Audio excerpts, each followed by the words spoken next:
Buenos días, bienvenidos al webinar ERTES el día después, preguntas y respuestas.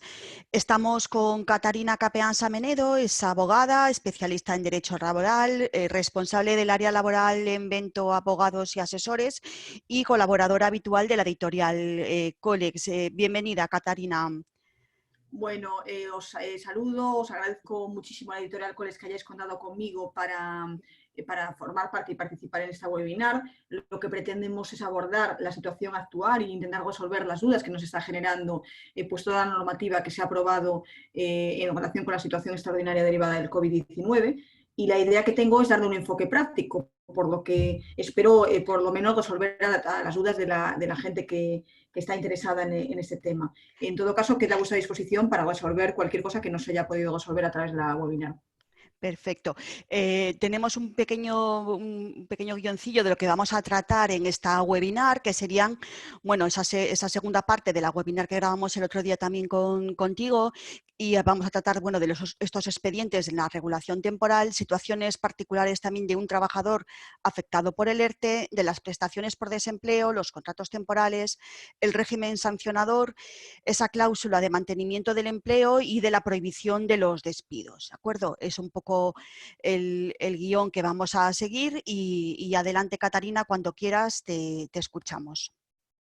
Pues muchísimas gracias. Pues pasamos inicialmente a hablar sobre los expedientes de regulación temporal de empleo, que es un término que no veníamos utilizando casi antes de la entrada del estado de alarma a través del Real Decreto 463/2020 y en el que nos hemos familiarizado y estamos haciendo cada uno de nosotros un máster seguramente en este tema. En relación con los expedientes de regulación temporal de empleo, sabéis que hay dos tipos de ERTES, un ERTE por fuerza mayor o un ERTE que se llama ETOP, que en concreto relacionado con el COVID-19 normalmente se enfoca como causas productivas. Inicialmente os voy a hablar del ERTE por causa de fuerza mayor, aunque os lo voy a resumir a grandes rasgos por cuanto muchas veces ya estos ERTEs por causa mayor están presentados y en muchos casos incluso autorizados. Pero en todo caso sí que os recuerdo que todavía pueden presentarse o solicitarse este tipo de ERTEs por parte de las empresas que efectivamente vean que cumplen o incurren en los requisitos establecidos por el artículo 22 del Real Decreto 8/2020, que habla de empresas en las que existe una pérdida de actividad como consecuencia del COVID-19 que impliquen la suspensión o cancelación de actividades, cierre temporal de locales de afluencia pública, restricciones en el transporte público y en general de la movilidad de las personas y las mercancías, falta de suministros que impidan gravemente continuar con el desarrollo ordinario de la actividad o bien en situaciones urgentes y extraordinarias debidas al contagio de la plantilla o la adopción de medidas de aislamiento preventivo decretados por la autoridad sanitaria que queden debidamente acreditadas. Este es expresamente lo que dice el artículo 22 del Real Decreto 8/2020, pero este expediente de regulación temporal de empleo ya venía regulado en el artículo 45, 47 y 51 del Estatuto de los Trabajadores y, por supuesto, desarrollado todo su procedimiento en el Real Decreto 1483 del 2012, al que siempre nos remitimos. ¿Cómo es el procedimiento de un ERTE de fuerza mayor? Bueno, el procedimiento se inicia con una comunicación a la persona trabajadora, a todas las personas trabajadoras, y si tenemos representación legal de los trabajadores en la empresa, tenemos que hacer la comunicación a la OLT y aportarle la memoria justificativa de la asistencia de fuerza mayor.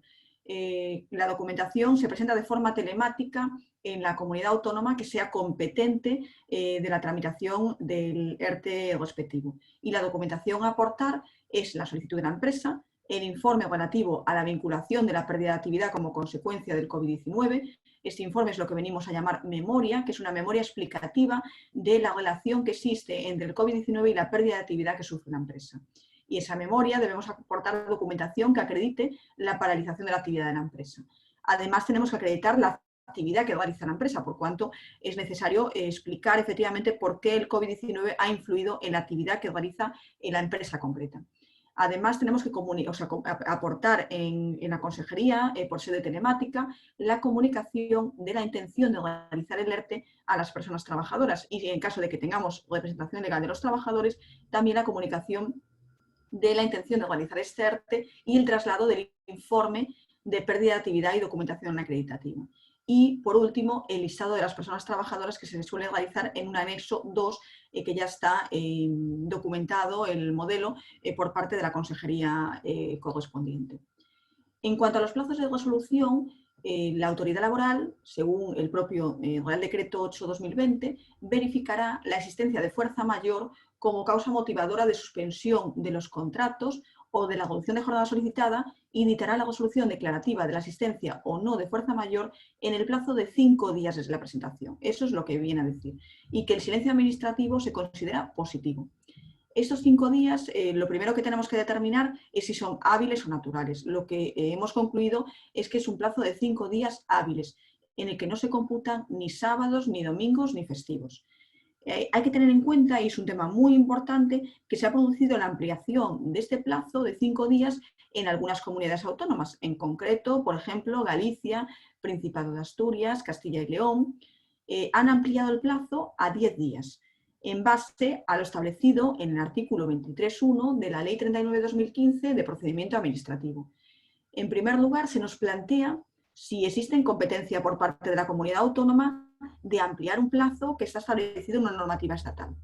Y en segundo lugar, se nos plantea como duda si es válida la ampliación del plazo en general por medio de una resolución publicada en el Boletín Oficial de la Comunidad Autónoma o si es necesaria una resolución expresa en el expediente administrativo que se está tramitando de forma individual, puesto que lo que habla el artículo 23.1 es de una resolución explicativa en el propio procedimiento administrativo.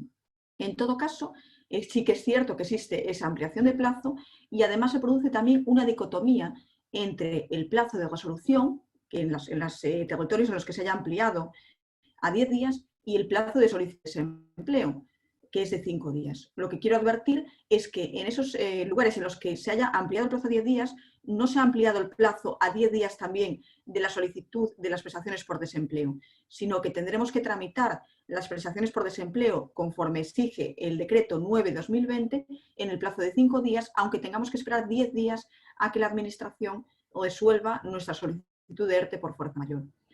Y en este caso, además, también tenemos un problema transitorio.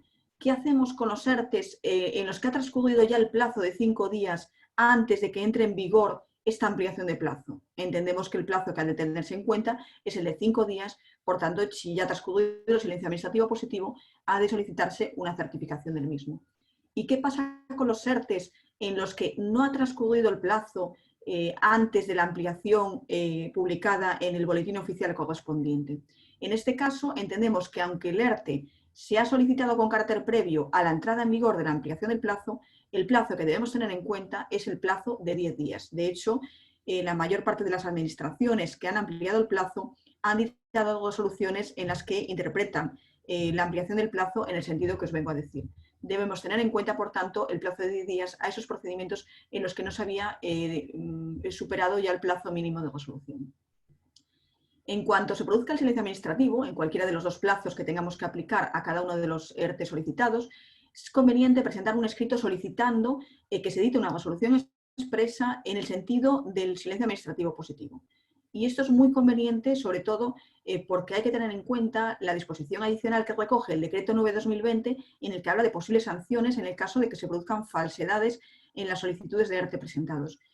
Siempre vamos a tener una mayor eficacia cuando tenemos una autorización expresa de la fuerza mayor frente a un silencio administrativo positivo. En cuanto a los efectos del silencio administrativo positivo, como os decía, el silencio administrativo positivo no impide que la consejería, que la autoridad laboral competente, dicte una resolución denegatoria posterior. De hecho, en la práctica nos ha sucedido en alguna ocasión que he solicitado el ERTE, transcurrido el plazo de 5 días y, por tanto, producido el silencio administrativo positivo, al sexto o séptimo día tenemos una resolución en la que se deniega la asistencia de fuerza mayor. En este caso, solo cabe recurrir, por cuanto el silencio administrativo positivo no hace que se produzca el devengo de las prestaciones por desempleo, sino que las prestaciones por desempleo van a decaer en el caso de que exista una resolución denegatoria posterior. Y además, como os decía, el silencio administrativo positivo supone un dudoso blindaje frente a una revisión posterior del ERTE. Es siempre mucho más conveniente tener una resolución estimatoria del reconocimiento de la asistencia de fuerza mayor. En cuanto al abono de nóminas, en el caso de un ERTE por fuerza mayor, nos encontramos muchas veces con la problemática de que las empresas no saben cómo elaborar estas nóminas en tanto en cuanto se resuelvan estos ERTEs. la recomendación que nosotros hacemos es o bien realizar 2 nóminas diferenciadas en función de la solicitud del ERTE, de la fecha de eficacia del ERTE, o bien hacer un pago provisional de la nómina como un anticipo mientras no se resuelva el ERTE. Y la cantidad abonada en exceso será en todo caso compensable en la primera nómina tras la incorporación después del ERTE del trabajador. Siempre es mejor documentar esta forma de pago provisional para que el trabajador tenga conocimiento de que este pago es un anticipo que posiblemente va a ser compensado en la próxima nómina. Y en cuanto a qué hacemos cuando un ERTE es denegado, en primer lugar, lo que tenemos es en vía administrativa un recurso de alzada para interponer en el plazo de un mes y que se presenta ante la autoridad laboral competente, y muchas veces ya en sede electrónica, en donde entramos a solicitar los ERTES, tenemos una pestaña para interponer el recurso de alzada. Si se ha solicitado la prestación por desempleo y el ERTE es denegado, tenemos que informar al SEPE de la negativa, a fin de que no se devenguen esas prestaciones por desempleo. Y, por supuesto, tendremos que regularizar con los trabajadores el abono de las nóminas de los salarios devengados durante el periodo de solicitud. En cuanto al Real Decreto 10/2020, se ha planteado la duda desde la publicación del decreto, que fue el 29 de marzo, el domingo 29 de marzo, si era posible, posteriormente a la entrada en vigor de este decreto, presentar solicitudes de ERTE por fuerza mayor. Ya existen un montón de instrucciones dictadas por la Dirección General de Trabajo que aclara que es posible interponer y solicitar ERTES con posterioridad al 29 de marzo. Pero aclara en todo caso que si estos ERTES presentados con posterioridad son basados exclusivamente en el Real Decreto 10/2020, que impone el cierre, recordemos, de unos servicios considerados como no esenciales, tiene una duración limitada este ERTE del 30 de marzo al 9 de abril. Es decir, que solo para los ERTES que estén basados de manera exclusiva en la paralización e interrupción de actividades derivadas de este decreto, nos vamos a encontrar con que su duración va a estar limitada exclusivamente al 30 de marzo al 9 de abril. De forma que no es conveniente, cuando estemos solicitando un ERTE por fuerza mayor con posterioridad al 29 de marzo, alegar el decreto 10/2020 como una causa que justifique nuestra pérdida de actividad, por cuanto estamos haciendo que el ERTE vaya a tener una duración limitada en el tiempo. En cuanto a la duración del ERTE por causa mayor, el artículo 28 del decreto 8/2020 establece que la duración será la del tiempo que duren las medidas extraordinarias derivadas del COVID-19. Esto significa, y además ya lo ha aclarado la disposición adicional primera del decreto 9, que no hay que pedir prórroga, sino que la duración, aunque nosotros le hayamos puesto una duración inicialmente pues, hasta el 28 de marzo o posteriormente hasta las siguientes prórrogas que se han ido aprobando del estado de alarma, eso no significa que nosotros tengamos que hacer ninguna comunicación frente a la autoridad laboral, por cuanto va a entenderse prorrogado de forma automática mientras se decrete la situación de estado de alarma. En cuanto a la fecha de efectos, como sabemos, el ERTE por fuerza mayor tiene una fecha de efecto retroactiva, desde el Real Decreto 463/2020 de 14 de marzo, o bien desde una fecha posterior en la que la empresa cese en su actividad. Es necesario, en todo caso, determinar en la memoria desde qué fecha debe aplicar sus efectos el ERTE, porque puede existir trabajadores dentro de una misma empresa que ejerzan diferentes actividades y en los que la pérdida de actividad sean de fechas diferentes. Por tanto, es necesario determinar en las memorias las fechas de aplicación del ERTE en cada una de las actividades de los trabajadores que tengan en la empresa. En cuanto al expediente de regulación temporal ETOP, que es el expediente de regulación temporal por causas económicas, técnicas, organizativas o productivas, nos encontramos aquí pues con la diferencia que existe entre la alegación de este tipo de causas. Las económicas serían cuando de los resultados de la empresa se desprenda una situación económica negativa, en casos como la existencia de pérdidas actuales o previstas o la disminución persistente de su nivel de ingresos ordinarios o ventas. Las causas técnicas se producen cuando existen cambios en el ámbito de los medios o instrumentos de producción. Organizativas, cuando se producen cambios, entre otros, en el ámbito de los sistemas y métodos de trabajo del personal o en el modo de organizar la producción. Y las causas productivas, cuando se producen cambios, entre otros, en la demanda de los productos o servicios que la empresa pretende colocar en el mercado. Cuando nos referimos a la crisis del COVID-19, lo que suele encajar cuando no podemos presentar un ERTE por fuerza mayor son las causas productivas, porque se producen cambios en la demanda de los productos o servicios que la empresa pretende colocar en el mercado. Tenemos una pérdida de actividad, una pérdida de pedidos, una pérdida de clientela y normalmente el enfoque y el encuadre de los ERTEs por causas productivas derivados del COVID-19, que estarían regulados en el artículo 23 del decreto 8/2020 y, por supuesto, en el artículo 45, 47 y 51 del Estatuto de los Trabajadores y en los artículos 16 al 24 del Real Decreto 1483 del 2012, al que nos remitimos siempre en cuanto a su procedimiento. ¿Cómo es el procedimiento de un expediente de regulación temporal de empleo por causas productivas? Es un procedimiento totalmente diferente al ERTE por fuerza mayor, por cuanto en este procedimiento tiene que constituirse una comisión representativa. En este caso, la interlocución, si no tenemos representación legal de los trabajadores, primero hay que hacer una comunicación previa al sindicato y solo en el caso de que en 5 días no se constituya con los sindicatos esa comisión, tendrán que negociarse con una comisión negociadora que se haya constituido conforme establece el artículo 41 del Estatuto de los Trabajadores. Es necesario que se celebre un periodo de consultas. El plazo máximo de la celebración del periodo de consultas es de 7 días, pero con acuerdo se puede reducir este plazo. Normalmente se están celebrando las reuniones por videoconferencia y son perfectamente válidas las comunicaciones por correo electrónico, dada la situación de estado de alarma. Y el informe de la Inspección de Trabajo debe emitirse en el plazo máximo de 7 días. Por tanto, ¿qué comunicaciones tenemos que hacer cuando hacemos un ERTE por causas productivas? La presentación al inicio del procedimiento y la comunicación al finalizar el periodo de consultas. Y en todo caso es necesario celebrar un periodo de consultas, pero no se requiere autorización. El ERTE por causas productivas no requiere autorización. ¿Y cuál es la duración del ERTE por causas productivas? El artículo 28 del decreto 8/2020 hablaba del tiempo que duren las medidas extraordinarias derivadas del COVID-19, pero lo cierto es que nos genera muchas dudas porque posteriormente la disposición adicional primera del decreto 9/2020 habla de que esa duración máxima establecida por el decreto 8 solo se refiere a los ERTEs por fuerza mayor. Todavía no se han aclarado efectivamente qué plazos podemos estar hablando de la duración de los ERTEs por causas productivas. Pero parece que en el periodo de consulta sería posible establecer un plazo que se prolongue a la duración del estado de alarma.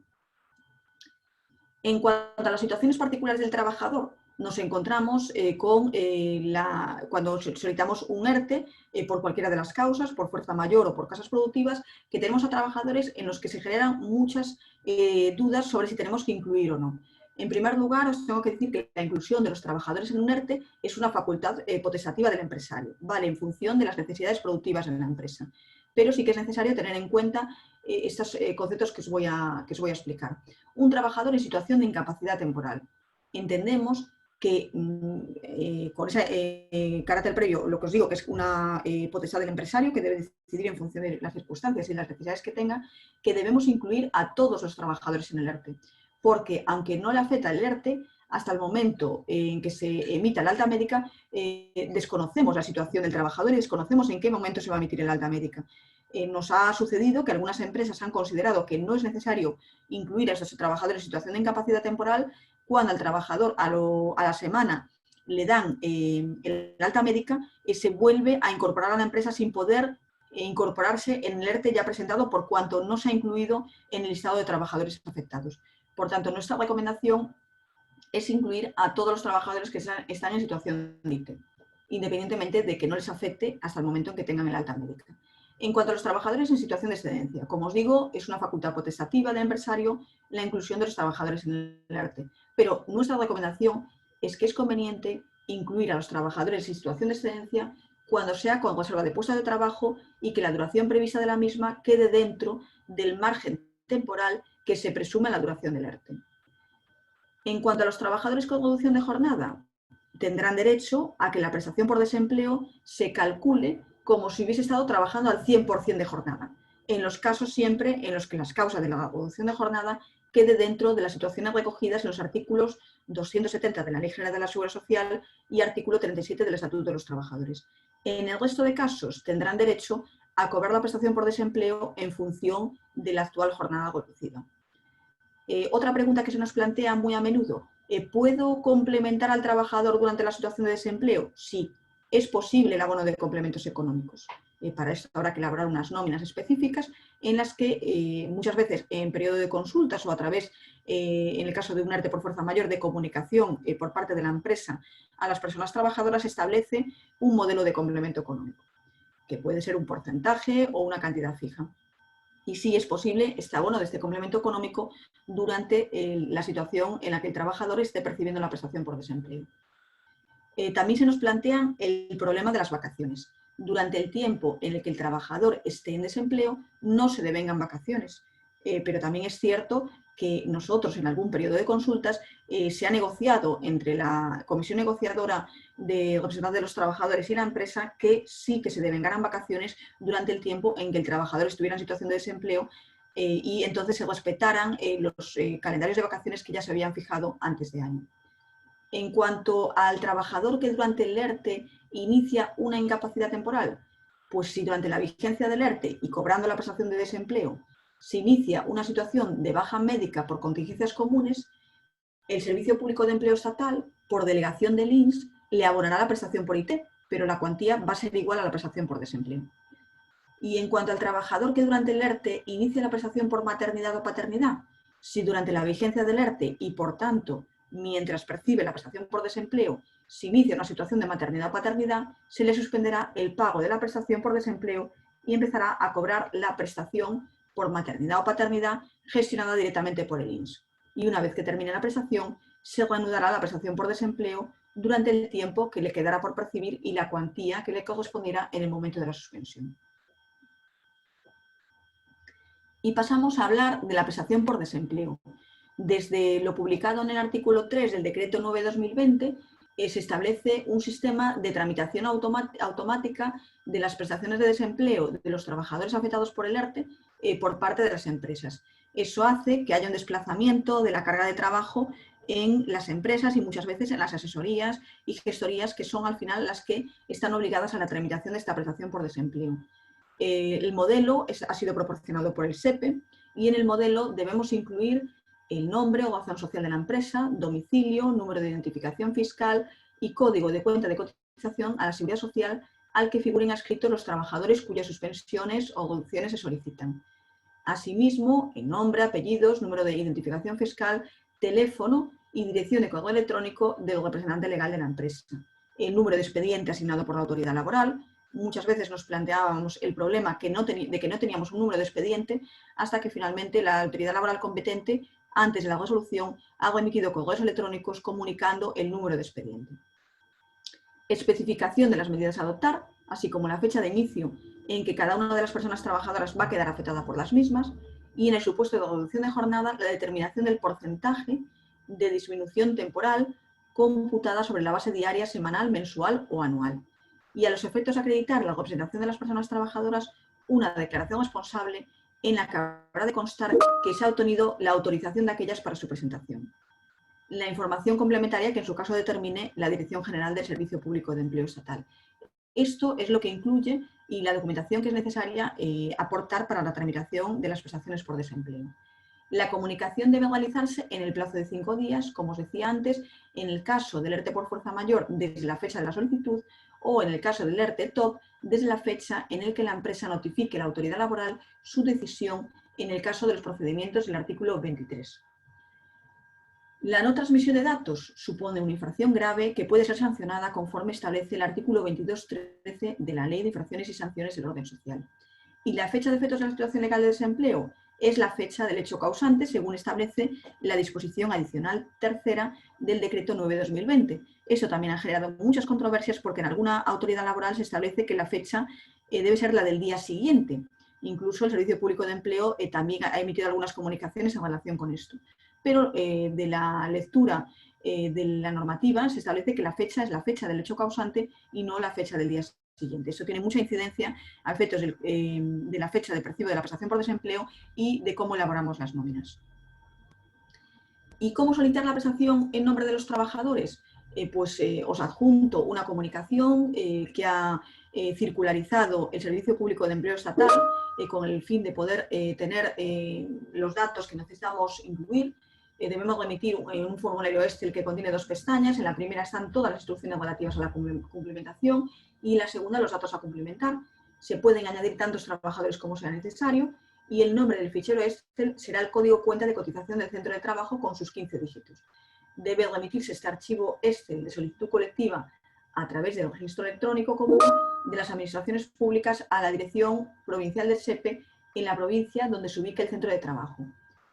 Importante, la Dirección Provincial del SEPE y la empresa podrán acordar otras formas de remisión como correo electrónico y otros modelos de remisión de datos. Y posteriormente tenemos que remitir el certificado de la empresa de cada uno de los trabajadores a través de certificados como habitualmente ya lo hacemos. Si no disponemos del número de ERE, como decía anteriormente, por no haberlo asignado a la autoridad laboral, nos dice el Servicio Público de Empleo Estatal que consignemos en dicha casilla el número del registro de entrada, el número genérico 12020 o bien que lo dejemos en blanco.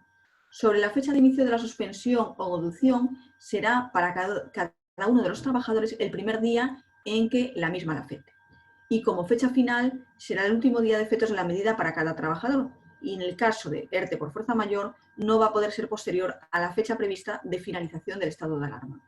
En el supuesto de que los trabajadores vayan a alternar días de actividad o inactividad, tendrán que comunicar los periodos de actividad a través de la aplicación certificados. Y el porcentaje de jornada a tiempo parcial será el que corresponda al porcentaje de jornada que el trabajador esté realizando con anterioridad a la aplicación de la medida y que conste en su vida laboral. En los casos en los que el trabajador esté en esa fecha con jornada reducida por guarda legal o por ser víctima de violencia, se hará constar la jornada realizada antes de dicha reducción. El porcentaje de reducción de jornada será el porcentaje en que se va a reducir la prestación de servicios del trabajador. Esta casilla debe rellenarse de forma obligatoria si al trabajador se le aplica una medida de reducción de jornada. Y la base reguladora será el promedio diario de cotización de los 180 últimos días trabajados antes de la suspensión o de la reducción de la jornada, o un periodo inferior para el trabajador que lleve menos tiempo en la empresa. Si durante dicho periodo el trabajador hubiera tenido una reducción de jornada, para el cálculo de la base reguladora se incrementarán las bases de cotización hasta la cuantía que hubiera correspondido de no encontrarse en dicha situación. ¿Y qué trabajadores debo incluir en el envío de la solicitud de prestaciones por desempleo? Solo los trabajadores en activo, en la fecha de la suspensión o reducción de jornada. No podemos incluir a los trabajadores que estén en situación de IT, de maternidad, de paternidad, excedencia o situaciones similares. Y podemos añadir tantos trabajadores como sea necesario. Si los siguientes días hubiera nuevas incorporaciones de trabajadores para un mismo centro de trabajo, remitiremos envíos sucesivos, siempre que no se incluyan ellos a personas sobre los que ya se informó en un envío anterior. Y para realizar modificaciones habrá que ponerse en contacto con la Dirección Provincial del SEPE competente en función del domicilio del trabajador de que se trate. Y sobre el importe de la prestación por desempleo, la prestación por desempleo va a calcularse en función de la base reguladora que tenga la persona trabajadora. La base reguladora diaria es la suma de las bases de cotización de los últimos 180 días a tiempo completo o parcial cotizados a la Seguridad Social por la contingencia de desempleo, base de accidentes de trabajo y enfermedades profesionales dividida entre 180. Los 180 primeros días de prestación se cobra el 70% de la base reguladora y en ningún caso la cuantía de la prestación podrá ser inferior al 80% del IPREM, incrementado en un sexto, cuando la persona trabajadora no tenga hijos, 501,98 euros, y al 107 cuando tenga al menos uno, 671,40 euros. La cuantía de la prestación tiene como límite el 175%, el 200 o el 225 del IPREM, incrementado en un sexto, según se carezca de hijos o se tenga uno, dos o más, es decir, 1098,09 sin hijos, 1254,86 con un hijo y 1411,83 con dos o más hijos o hijas. Y en el caso de desempleo por la pérdida de un trabajo a tiempo parcial, el importe mínimo o máximo estará en función del número de horas trabajadas durante el periodo de los 180 últimos días cotizados. La prestación estará sujeta, en su caso, a descuento de Seguridad Social y del IRPF. Y terminamos con las prestaciones por desempleo y su solicitud y nos adentramos en un tema que es muy polémico, que es el régimen sancionador y el reintegro de prestaciones indebidas, que se recoge en la disposición adicional segunda del decreto 9/2020. Lo que establece esta disposición adicional segunda es que las solicitudes presentadas por la empresa que contuvieran falsedades o incorrecciones en los datos facilitados darán lugar a las sanciones correspondientes. Será sancionable igualmente la conducta de la empresa consistente en solicitar medidas en relación al empleo que no resultaran necesarias o no tuvieran conexión suficiente con la causa que las origina, siempre que den lugar a la generación o percepción de prestaciones indebidas. Y ese reconocimiento indebido de prestaciones a la persona trabajadora por causa no imputable a la misma, como consecuencia de alguno de los incumplimientos que se refieren en este apartado anterior, dará lugar a la revisión de oficio del acto de reconocimiento de estas prestaciones. Y en esos supuestos dice además que sin perjuicio de la responsabilidad administrativa o penal en el que pudiera incurrir la empresa, deberá ingresar a la entidad gestora las cantidades percibidas por la persona trabajadora, deduciéndolas de los salarios dejados de percibir que hubieran correspondido con el límite de la suma de tales salarios. Lo que quiere decir esto es que, independientemente de que tengamos una resolución estimatoria de fuerza mayor, puede ocurrir que la Administración, en el plazo de prescripción de 4 años, revise si efectivamente las solicitudes que hemos presentado contienen alguna falsedad o incorrección, y para mí lo que es más grave es que no resulten necesarias o no tuvieran conexión suficiente con las causas que las originan, lo que nos parece, desde luego, que en todo caso resulta claramente subjetivo a interpretación de la Administración. Pero desde luego es necesario tener en cuenta que incurrimos en el riesgo de que exista una revisión y de que como consecuencia de esa revisión nos puedan reclamar las prestaciones por desempleo que haya percibido los trabajadores que hayan estado en situación de ERTE. En cuanto a los contratos temporales, también se genera una discusión en relación con el decreto 9/2020 y su interpretación.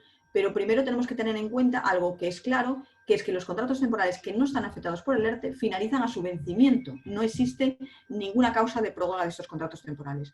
En cambio, los contratos temporales que sí que están afectados por el ERTE, según el artículo 5 del decreto 9/2020, se suspenden. La suspensión de los contratos temporales, incluidos formativos, de relevo e interinidad, por las causas previstas en los artículos 22 y 23, supondrá la interrupción del cómputo, tanto de la duración de esos contratos como de los periodos de referencia equivalentes al periodo suspendido.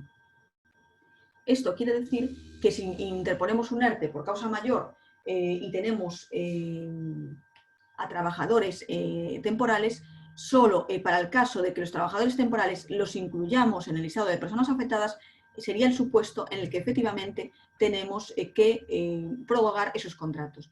Pero si la empresa interpone y solicita un ERTE por fuerza mayor y no incluye como en el listado de afectados a estos contratos temporales, no existiría la obligación de prórroga de duración de este contrato temporal, sino que el contrato temporal podrá extinguirse a la fecha o causa de su vencimiento.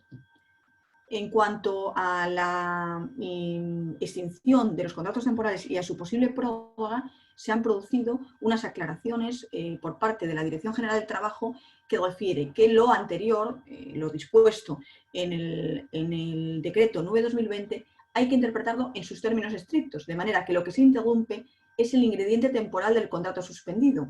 No cabe la extinción de los mismos durante dicho periodo por transcurso del plazo previsto, cuyo cómputo se restablece una vez concluya el periodo descrito.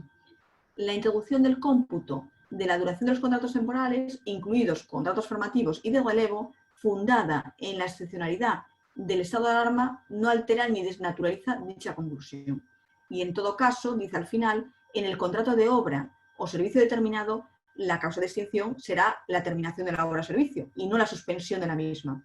Y en el caso de contratos de interinidad, la duración del contrato de interinidad será la del tiempo que dure la ausencia del trabajador sustituido con derecho a la reserva del puesto de trabajo, siendo objeto de interrupción y posterior reanudación de su cómputo en el caso de que se trate de una interinidad por cobertura de vacantes.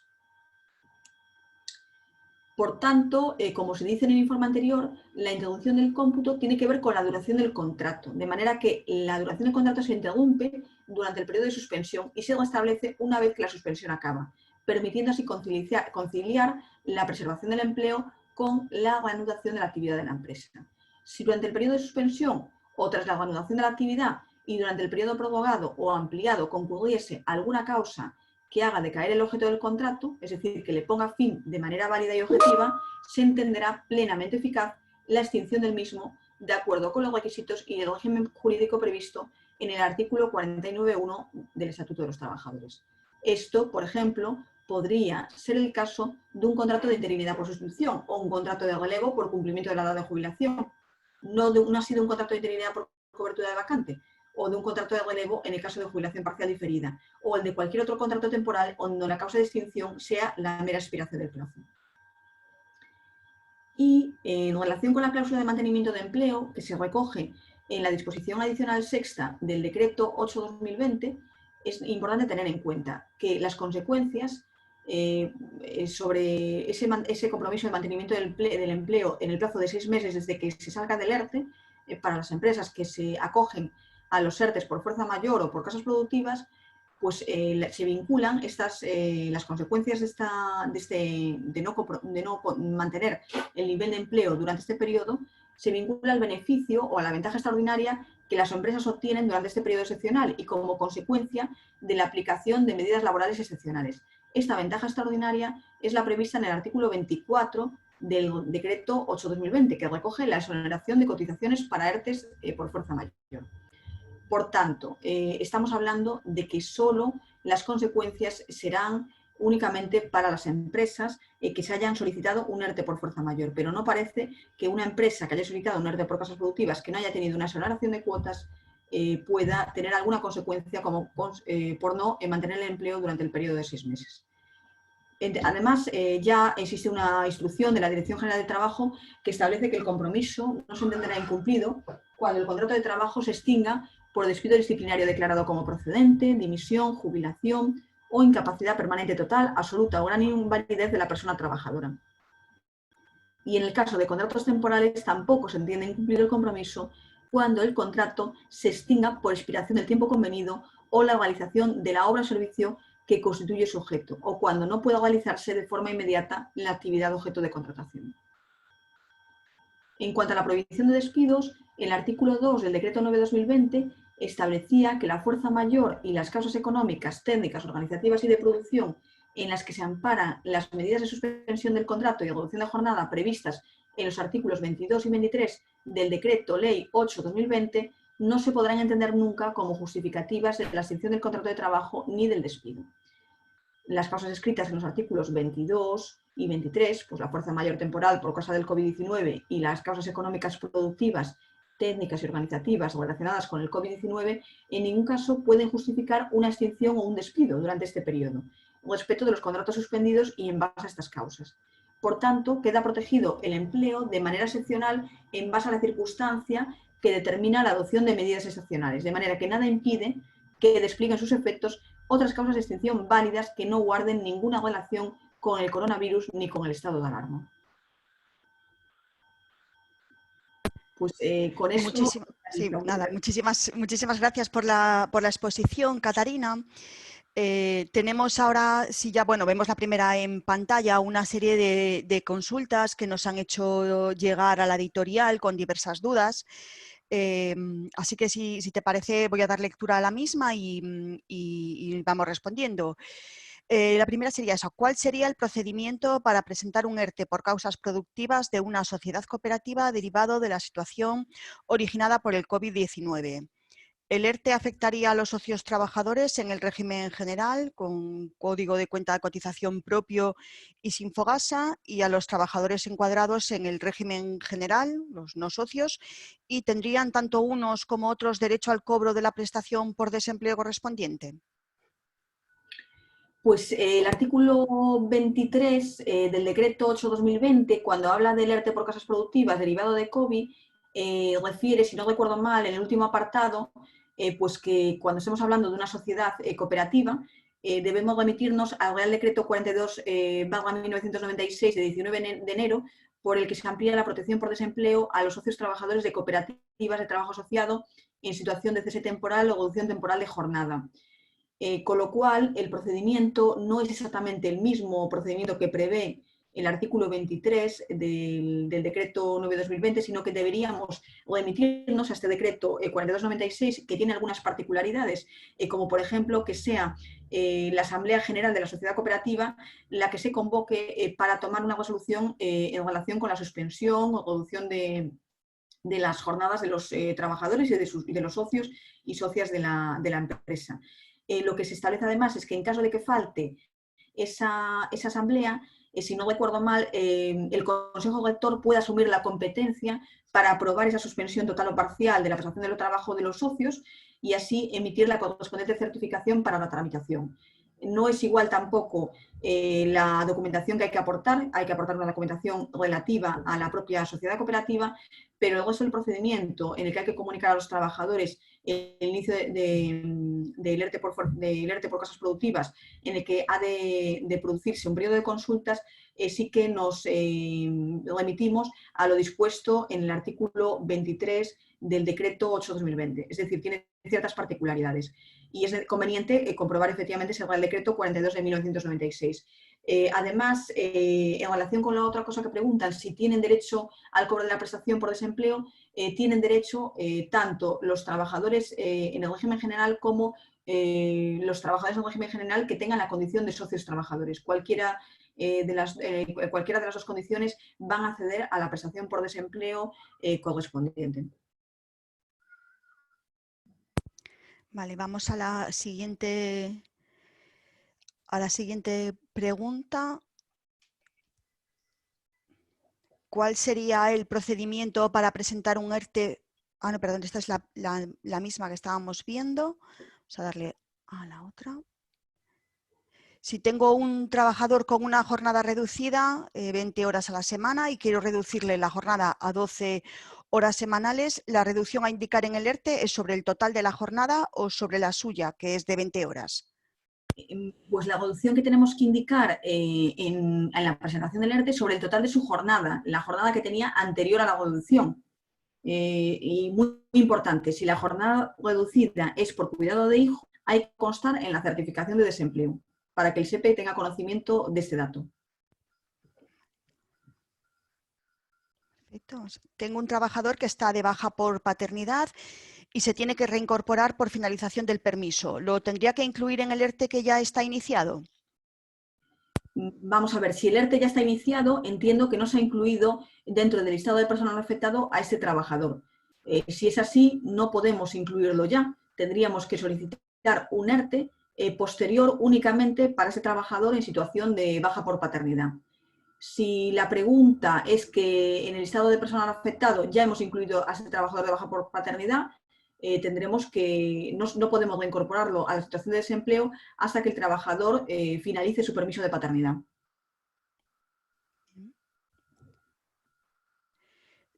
La siguiente, si he tramitado un ERTE de reducción de jornada y quiero modificarlo y que sea de suspensión, ¿puedo hacer el cambio o tengo que hacer uno nuevo, un ERTE nuevo? Uno nuevo que incluya todo, los trabajadores con reducción y los de suspensión, o uno nuevo solo con las modificaciones que quiera hacer. ¿Cómo se actuaría? Se actuaría ante una modificación en las condiciones de un ERTE, pasando algunos afectados por el mismo de suspensión de contrato a reducción de jornada, y un poco lo mismo de antes, puedo incluir a posteriori a un trabajador en un ERTE ya iniciado.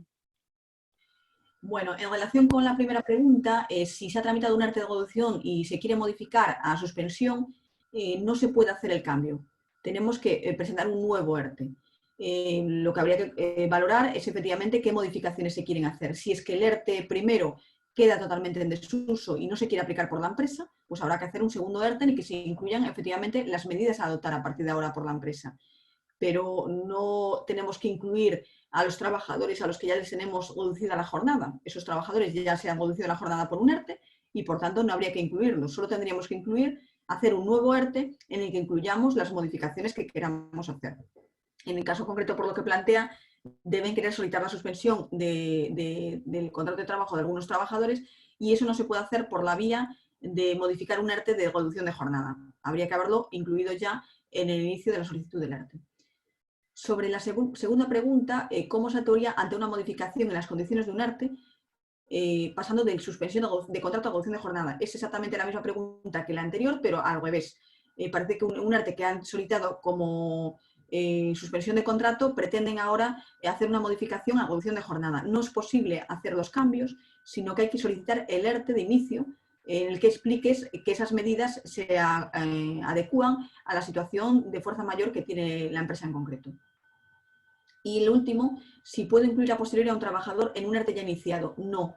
Si en el listado de personas afectadas, en el anexo 2 de la solicitud del ERTE, no has incluido a un trabajador, no puedes incluirlo a posteriori. Tienes que solicitar un ERTE exclusivamente por ese trabajador.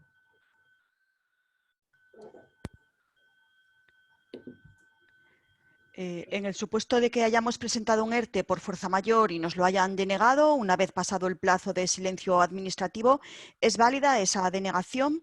Hemos visto que existe la posibilidad de solicitar un certificado acreditativo del silencio producido. ¿Es obligatorio exigirlo para hacer constar la aprobación por silencio o es solo una posibilidad más? ¿Se recomienda su petición? Y, por otro lado, ¿qué tipo de medios de prueba se pueden hacer valer para justificar la pérdida de actividad en un ERTE por fuerza mayor de una fábrica? ¿Bastaría con correos electrónicos? Bueno, en relación con el silencio administrativo, es cierto que existe una posibilidad de que resuelvan de forma denegatoria con posibilidad al transcurso del plazo y que hubieran tenido que resolver conforme al silencio administrativo positivo. Entendemos que no hay obligación de exigir la resolución expresa ni que se edite una certificación de silencio administrativo positivo, pero claro que es conveniente, porque efectivamente lo que necesitamos es que se edite una certificación de silencio administrativo positivo. En todo caso, creemos que lo que hay que hacer valer es ese silencio administrativo positivo en el recurso de alzada que se interponga contra la resolución denegatoria, en la que se explique que esa resolución denegatoria devendría nula como consecuencia de que se ha dictado con posterioridad al transcurso del silencio administrativo positivo. Y sobre los medios de prueba que se pueden hacer para justificar la pérdida de actividad en un ERTE por fuerza mayor de una fábrica, se plantea si bastaría con correos electrónicos.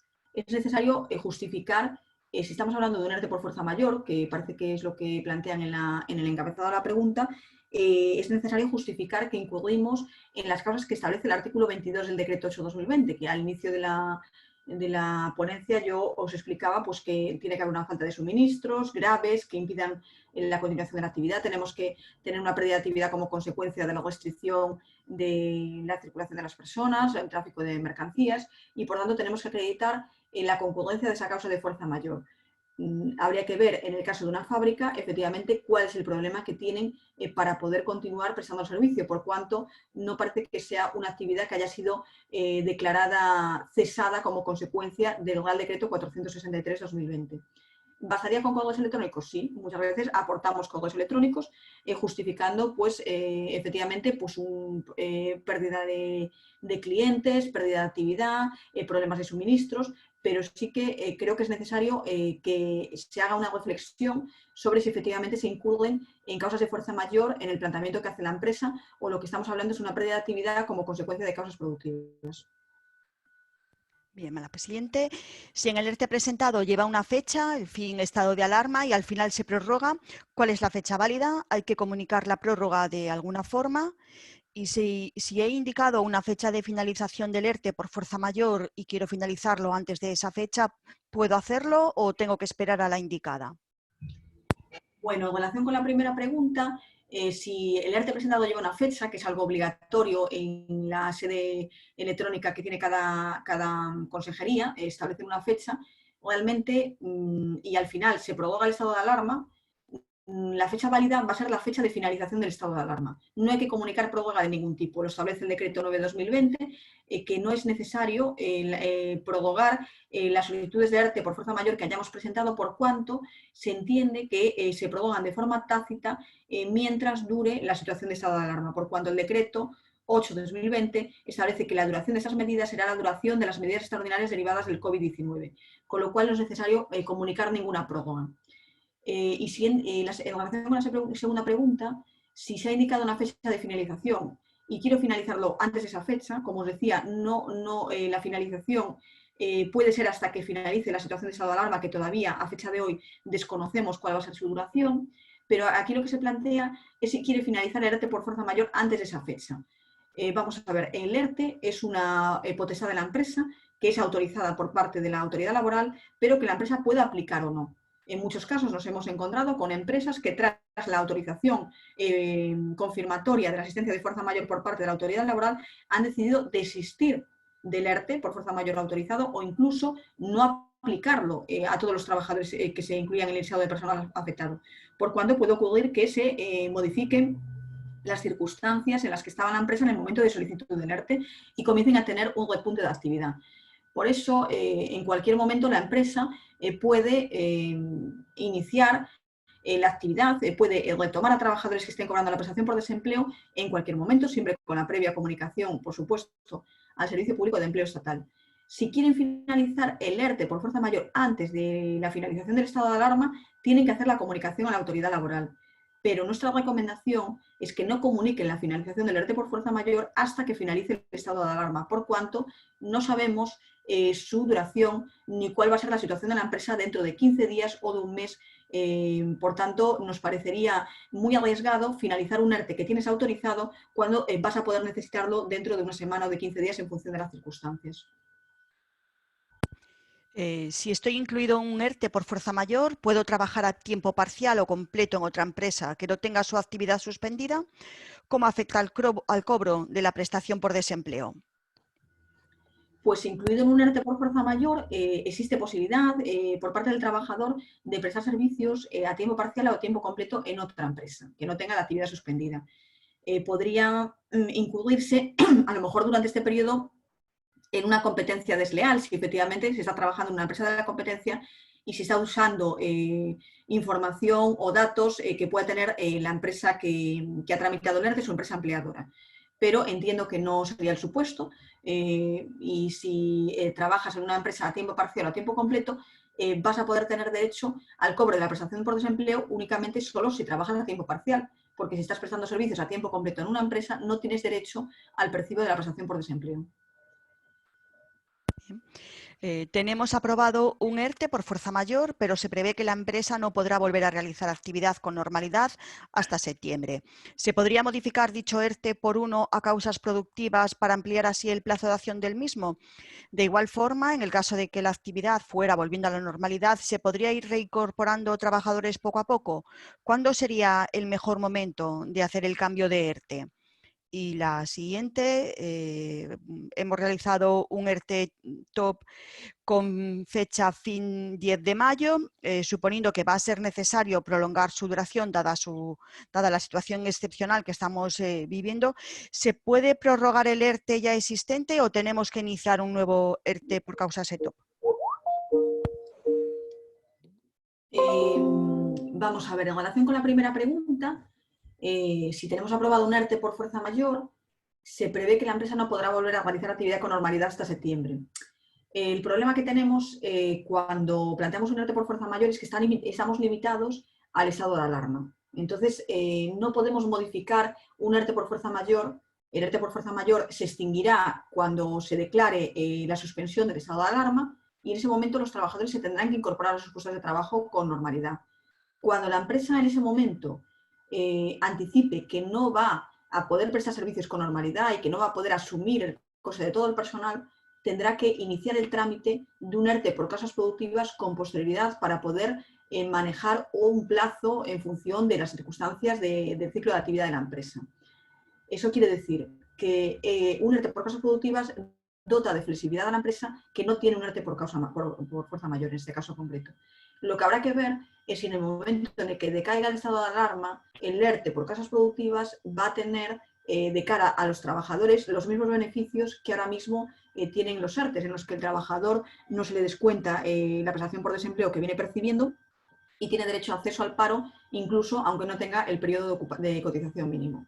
Eso desconocemos cómo lo van a regular, pero en todo caso sí que recomiendo que para las empresas que vean que no pueden mantener su actividad como consecuencia de la suspensión del estado de alarma al día siguiente de esa declaración de suspensión, tendrán que anticipar el inicio de un ERTE por causas productivas. Habría que valorar si sería dentro de COVID o fuera de COVID para poder tener una cierta flexibilidad y poder ir reincorporando trabajadores en función de la actividad que se vaya desarrollando. Creemos que es necesario anticipar esta situación por cuanto, si no, el ERTE por mayor va a decaer y al día siguiente vas a tener que reincorporar a los trabajadores de forma íntegra. Y en relación con la segunda pregunta, si has realizado un ERTE top con fecha fin de 10 de mayo, suponiendo que va a ser necesario prolongar su duración, ¿se puede prorrogar el ERTE ya existente? No, no se pueden prorrogar los ERTEs. Y existe mucha discusión sobre la duración de los ERTEs top, si la duración está fijada por la situación de estado de alarma o si la duración se puede establecer en el periodo de consultas. Según mi criterio, que no vale como otro cualquiera, creo que en periodo de consultas deberíamos poder establecer una duración media relacionada efectivamente con la situación de la empresa, en la que nos pudiéramos ir incluso a 3 meses, 4 meses, 5 meses o 6 meses. Si ya has iniciado un ERTE top y has fijado un plazo hasta el 10 de mayo, no puedes ahora ampliarlo. Tendrás que iniciar un segundo ERTE en el que pongas un plazo de máximos. Yo siempre recomiendo establecer unos ERTEs de máximos, con todo el listado de personal afectado y con un plazo máximo para luego poder recuperar a la gente cuanto antes, pero tener la flexibilidad de no saber sobre todo qué tiempo va a tener de duración la situación en la que nos encontramos. Vamos a la siguiente. Vale, creo que está duplicada porque es la misma que acabas de responder, Catarina. Vamos a la siguiente. Mi pregunta es la siguiente. Tengo una empresa con el convenio de publicidad, la cual tiene concedido un ERTE por fuerza mayor por COVID-19. Tiene solicitado para sus trabajadores reducción de jornada y en algunos casos suspensión. La cuestión es que quiere pagar la nómina de los trabajadores al 100%. Hasta el día 13 ha pagado nómina a la empresa y a partir del 14 tiene concedido ERTE y aquí el importe es el 70% de la base reguladora que paga el SEPE. La empresa quiere pagar el 100% de estos días. Es decir, entiendo que tiene que pagar ese 30% que le falta a la base reguladora y en nómina. ¿Cómo se plasma? ¿Se crea un concepto que cotice y tribute? ¿Lo llama complemento? ¿Cómo se va a reflejar esto en la nómina? Bueno, pide aclaración. Vamos a ver, como decía antes, es posible complementar a los trabajadores y es posible complementar en un porcentaje, como parece que está refiriendo, que quiere hacer un complemento de un 30% y además con la dificultad de que es al día 13, pues han cobrado la nómina y solo ese complemento va a ser a partir del día 14 bueno, entiendo que se está refiriendo al mes de marzo en concreto. Entonces, ese complemento que tendrá que calcular la persona que se dedica a la gestión de nóminas con un cálculo bastante complejo, que es el 30% sobre los días en los que el trabajador ha estado en situación de desempleo, cuando además muchas veces se nos incluso sucede el caso que el complemento no solo es para trabajadores en reducción de jornada, sino para trabajadores en suspensión de contrato. Entonces, bueno, habría que hacer esos cálculos. Pero en todo caso, en nómina lo más conveniente es incluirlo como complemento y es un complemento que cotiza normalmente. Lo ideal es incluirlo como un complemento, porque eso es, efectivamente. Y también es conveniente que ese complemento quede plasmado de forma escrita con una comunicación al trabajador de que eso es un complemento económico que se realiza durante la situación de desempleo. Vamos allá a la siguiente.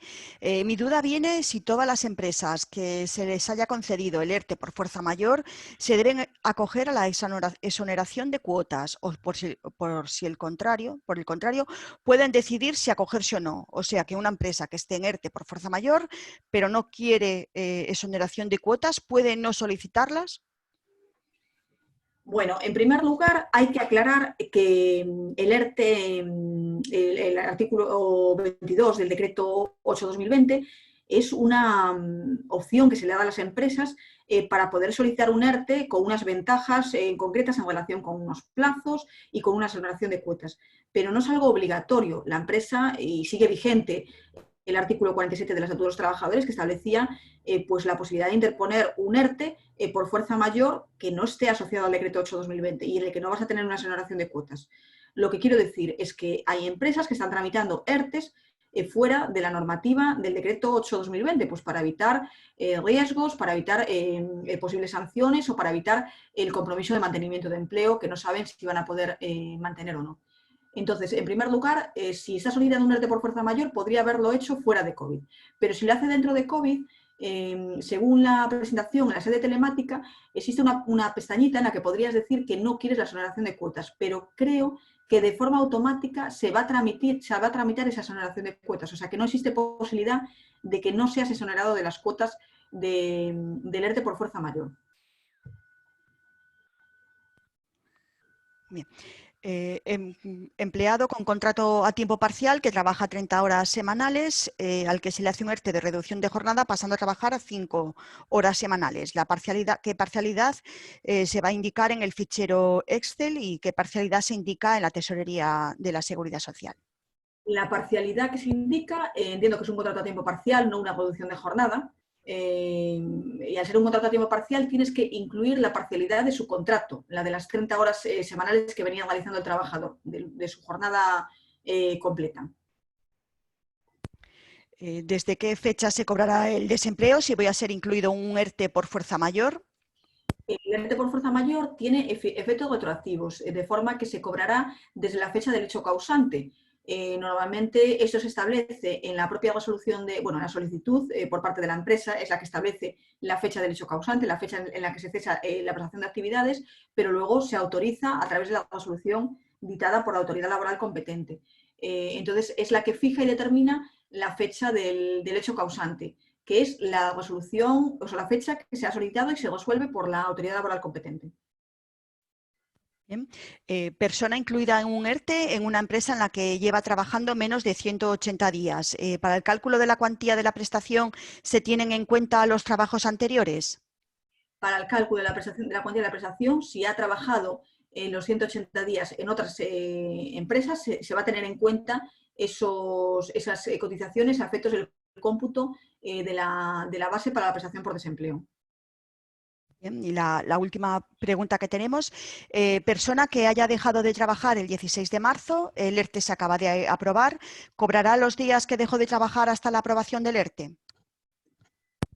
La fecha de percibo del ERTE, aquí nos faltaría el dato de saber si es un ERTE por fuerza mayor o un ERTE por causas productivas. Entiendo que sería un ERTE por causa mayor y el ERTE por fuerza mayor tiene una fecha de eficacia retroactiva. Entonces, no importa la fecha en la que deja de trabajar la persona trabajadora. Puede ocurrir que haya dejado de prestar servicios porque esté en situación de vacaciones, porque esté en un permiso retribuido recuperable, en un permiso retribuido de otro tipo. Con lo cual, el trabajador va a tener que cobrar de la empresa hasta la fecha en la que la autoridad laboral autorice como fecha del hecho causante el ERTE por fuerza mayor. Y es a partir de ese momento, no tanto de la fecha en la que deja de prestar servicios, a partir de ese momento es cuando tendría que cobrar la prestación por desempleo del Servicio Público de Empleo Estatal. Bien, creo que ya están todas las preguntas realizadas. Catarina, simplemente, bueno, agradecerte nuevamente la exposición, que haya sido tan amable de responder a todas estas preguntas que nos han seguido llegando a la editorial por esta nueva. Gracias por la colaboración con nosotros de nuevo. Pues muchísimas gracias a vosotros. Espero que en tiempos de una gran inseguridad jurídica que nos encontramos los operadores, sobre todo el derecho laboral, pues haya podido generar alguna certidumbre dentro de las grandes incertidumbres que tenemos y, como os anticipaba, quedo a vuestra disposición para cualquier cosa, cualquier aclaración que pudierais necesitar. Perfecto, Catarina, muchísimas gracias.